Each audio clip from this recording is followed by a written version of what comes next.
बुलढाणा जिल्ह्यामध्ये जळगाव जामोद या नावाच्या तालुक्यामध्ये सपकाळ साहेब असतील, शिंगणे साहेब असतील, आमचे जिल्हा अध्यक्ष पाटील साहेब असतील आणि सर्वच आमचे या जिल्ह्याचे पदाधिकारी, या तालुक्याचे पदाधिकारी, सर्व पक्षाचे सामाजिक कार्यकर्त्यांपासून नागरिकांपर्यंत आज आम्ही या ठिकाणी आलेलो आहे। त्याचं कारण असं, 26 एप्रिल रोजी या तालुक्यामध्ये एका 25 ते 30 वर्षाच्या मुलीचं शव त्या ठिकाणी सापडलं। तिचा गळा कापला होता, तिचा चेहरा जो होता तो जाळण्यात आला होता, त्याच्यावर कुठे स्किन राहिली नव्हती आणि वरचा जो भाग असतो, जो आपल्या कमरेच्या वरचा भाग, तो पूर्णपणे जाळला गेला होता। आणि मग 26 एप्रिलला ही घटना सापडल्यानंतर पोलिसांचा या बाबतीतला तपास सुरू झाला। SP साहेब, ॲडिशनल SP याच्यात लक्ष देऊन होते असं आम्हाला त्या ठिकाणी कळलं। त्यांनी तिथं त्या धरणाजवळ जाऊन तिथं व्हिजिटसुद्धा तिथं केली आणि व्हिजिट केल्यानंतर मग नंतर बराच तपास झाल्यानंतर त्या ठिकाणी मध्य प्रदेश या राज्यामध्ये नजीकच्या एका गावामध्ये, म्हणजे इथून 100 किलोमीटर असणाऱ्या गावामध्ये एका वडिलाली आपली मुलगी ही बेपत्ता झाली अशी कंप्लेंट पोलीस स्टेशनमध्ये मध्य प्रदेशमध्ये दिली होती।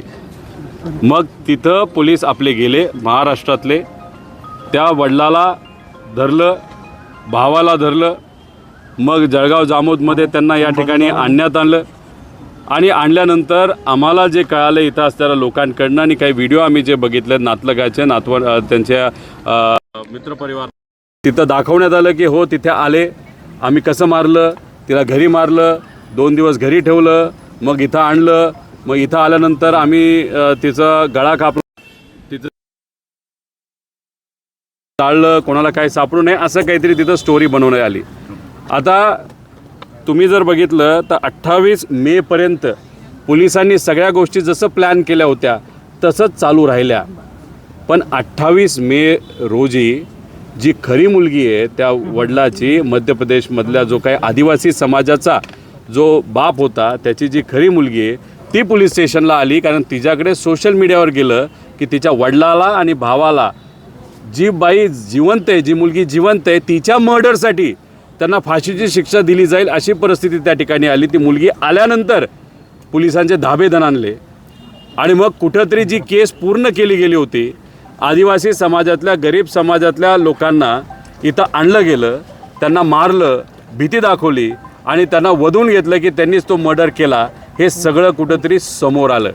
या घटनाक्रम तुम्ही आणि आपण सगळ्यांनी त्या ठिकाणी समजून घेतला पाहिजे। म्हणजे गुन्हा सिद्ध होण्यापूर्वीच गरिबाला, आदिवासी समाजाच्या लोकांना गुन्हेगार पोलिसांकडनं ठरवण्यात आलं, त्याला लागणारे सगळे पुरावे हे तिथं खोटे बनवण्यात आलं आणि या गरीब कुटुंबातल्या आदिवासी लोकांना त्या गुन्ह्यामध्ये अडकवलं।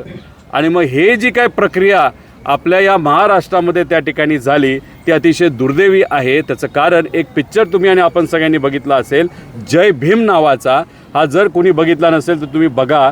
ह्या घटना बऱ्याच राज्यांमध्ये होतात आणि खऱ्या घटनांवर बनवलेला पिक्चर हुबेहूब तशीच गोष्ट आपल्या महाराष्ट्रामध्ये जर होत असेल तर उद्या जाऊन आम्ही लोकांसाठी त्या ठिकाणी लढतो, सामान्य लोक त्यासाठी लढत असतात, आंदोलन करत असतात आणि मग या लोकांना खोटे तिथं पुरावे दाखवून जर कैद केलं गेलं, त्यांच्यावर कारवाई केली गेली तर ही प्रथा ही बरी नाही।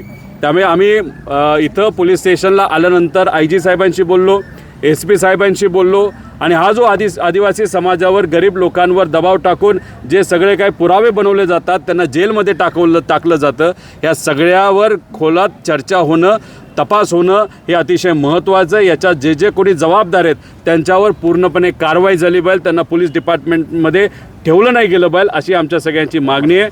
त्याच्याचबरोबर अनेक इतर काही विषय जे आपल्याला आमचे सपकाळ साहेब असतील आणि शिंगणे साहेब हे तुम्हाला सांगतीलच, पण ह्याच्यावरनं एक जाणवते, आत गेल्यानंतर बरेच सामाजिक कार्यकर्ते तिथे आले आणि त्यांनी सांगितलं या तालुक्यामध्ये सामान्य लोकांवर खोटे गुन्हे दाखल केले जातात, ज्या गोष्टी केल्या नाहीत त्याच्यावर सुद्धा गुन्हे दाखल केले जातात। ही प्रथा अनेक वर्षांपासून या भागामध्ये तिथं केली जाते।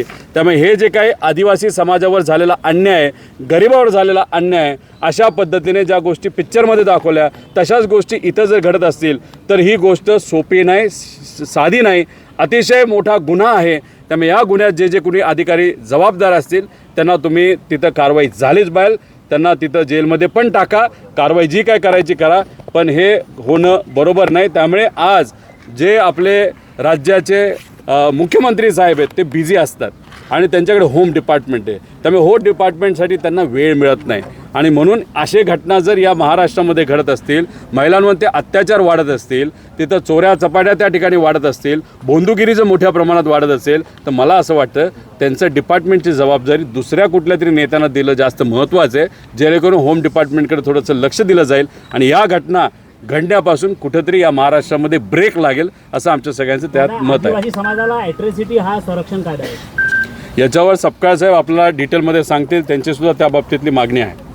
काही राजकीय लोकांचा अंतर्भाव असा तुम्ही उल्लेख केला मध्यंतरी, काय नेमका आरोप आहे तुमचा? हे बघा, जेव्हा अशा जल्लद पद्धतीने पोलीस डिपार्टमेंट जेव्हा हालचाली करतं, अजितदादांच्या बाबतीत पोलीस डिपार्टमेंट काहीच करत नाही हे सिद्ध झालं आहे. बऱ्याच ठिकाणी पॉस्कोची केस असो नाही तर कुठलीही केस असो, त्यात पोलीस डिपार्टमेंट कधी एवढं जल्लदपणा दाखवत नाही. पण याच मुलीच्या मर्डरच्या बाबतीत, जिला अतिशय वाईट क्रूर पद्धतीने तिथं मारलं गेलं, तिच्याबद्दल जर एवढं जल्लद हे डिपार्टमेंट चालत असेल, म्हणजे त्या मुलीचा मर्डर आणि महाराष्ट्रातल्या कुठल्या तरी नेत्याचा, नाहीतर बलाढ्य शक्तीच्या व्यक्तीचा, नाहीतर मध्य प्रदेशमध्ये असणाऱ्या एखाद्या राजकीय व्यक्तीचा, नाहीतर आर्थिक दृष्टिकोनाने बलाढ्य असणाऱ्या एखाद्या व्यक्तीचा, नाहीतर पोलीस डिपार्टमेंटचा सुद्धा काही ना काहीतरी त्या ठिकाणी संबंध असेल, म्हणूनच पोलीस डिपार्टमेंट एवढं जल्लद गतीने त्या ठिकाणी पळत होतं, काम करत होतं. बाकी ह्याच्यामध्ये एवढं करत नाही, या बाबतीत तुम्ही का करता, त्यामुळे शंका त्या ठिकाणी निर्माण होते. पोलिसांना आम्ही विचारलं की तिथं जे काही वेपन सापडलं, ज्याली त्या मुलीचा मर्डर केला गेला, गळा कापला गेला, त्याच्यावर कोणाचे ठसे आहेत का, ते म्हणले नाहीत. मग आम्ही विचारलं त्या मुलीवर बलात्कार अत्याचार त्या ठिकाणी झाला, त्याचे काही पुरावे आहेत, ते आमच्यापर्यंत पोचला नाही, अजून आम्हाला माहीत नाही. त्यात आम्ही म्हणालं की ठीक आहे, आता त्या मुलीचे जे DNA असतो तो वडिलाची चेक केला आहे का, बाई तुम्ही क्रॉस व्हेरीफाय केलं का, नाही, ते पण नाही केलं. मग हे सगळ्या गोष्टी न करता सुद्धा तुम्ही एखाद्या गरीबाला डायरेक्ट क्रिमिनल त्या ठिकाणी बनवलं, तुम्ही सिद्ध केलं, नाही तर प्रूव्ह केलं आणि त्याला मात्र फाशीवर त्या ठिकाणी लटकवत असताल. हा गरिबावर, आदिवासी समाजावर, सामान्य लोकांवर झालेला अन्याय आहे. इथं जर ह्या गोष्टी होत असतील तर महाराष्ट्राच्या कुठल्याही डिपार्टमेंटमध्ये ह्या होऊ शकतात अशी भीती आम्हाला त्या ठिकाणी वाटते. खालच्या कर्मचाऱ्यावर कारवाई केली जाते, आपण काही मोठ्या अधिकाऱ्यांवर कारवाईची मागणी करतो. नाही, आता ह्याच्यात मागण्या ज्या आहेत तुम्हाला सपकाळ साहेब सांगतो. सर ते दोष यांचं होऊ द्या पहिले, मग नंतर बोला. वधून घेतलं की त्यांची जी मुलगी मिसिंग आहे आणि इथं जे शव सापडली, जी बॉडी सापडली, ज्या महिलेचा मृत्यू झाला ती तीच आहे, तिला आम्ही मारलं आणि इथं महाराष्ट्रामध्ये या तालुक्यात आणून तिथं टाकलं असं त्यांच्याकडनं वधवून घेतलं. वधवून घेतल्यानंतर स्पीडीली पोलिसांकडनं तिथं कारवाई झाली. त्या